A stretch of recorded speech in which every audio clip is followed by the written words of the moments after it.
Hi,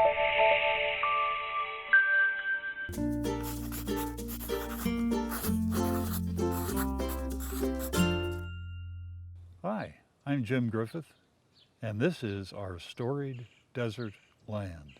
Now, last time I sang about the Sayeri Pete's, a song that Mr. Gale Gardner wrote.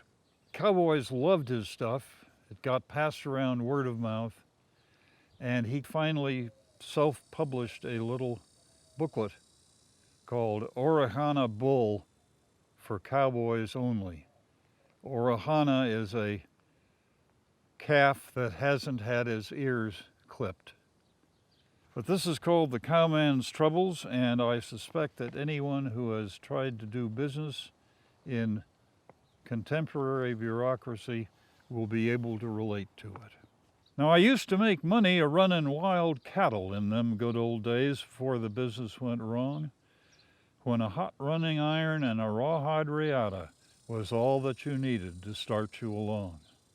I had no bookkeeper to help run my outfit. I just kept her all in a small tally book. A Durham tobacco sack held my spare money, and I ran my own outfit all on my own hook. And no one asked questions concerning my business.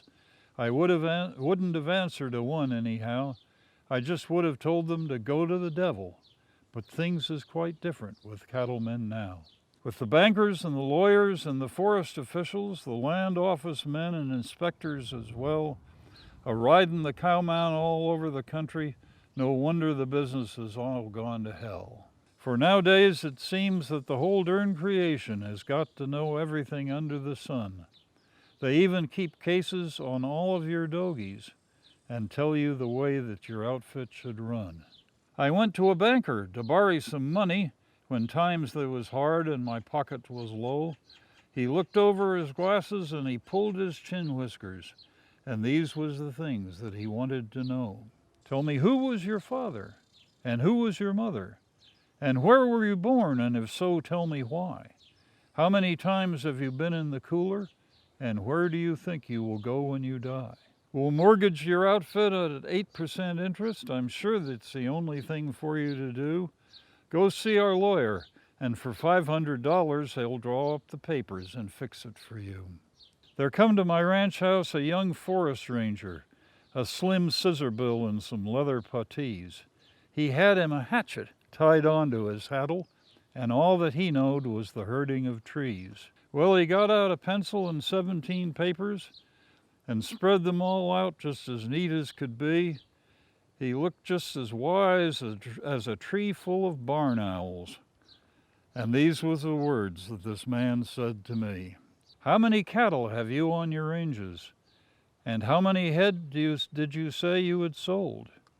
Let's have your calf tally with the steers and the heifers. How many of you eat, and how many of you stole? You drive to the railroad to ship out some cattle. You'll find the inspector a-hanging around. He'll sit on a fence post and chaw your tobacco, and these is some laws that he's apt to lay down. Them critters that's a-packing 2 irons must be vented, and all of them calves must have mothers, says he. The board down in Phoenix claims all Orahanas, but there's a hell of a lot that they never do see. Oh, the income tax hombre will ask you more questions. The assessor will think up a dozen or two. Each one of these buzzards cuts in on your bankroll, and soon there is nothing at all left for you. Now maybe the cowman's reward is in heaven, if heaven is a place where a cowhand can go. But I'll bet you my saddle that here's what would happen. There'd be 40 things that St. Peter must know. Oh, how many angels have you in your chorus? And how many tunes on your harp can you play? How many white robes have you got in your war bag? How many gold streets have you dug up today? If there is no other place that's safe for the cowman, I believe that a journey to hell would be best, where they'd shovel him into the door of the furnace, and that's where old Cowman could get him some rest. Now, Mr. Gardner lived into his 80s, and in his old age, he wrote one furs. A couple of drinks beneath his belt, and his spirit begins to roam, and he fancies himself in the Sciery Peats, a foggin' the wild bunch home. That's another part of our storied desert land.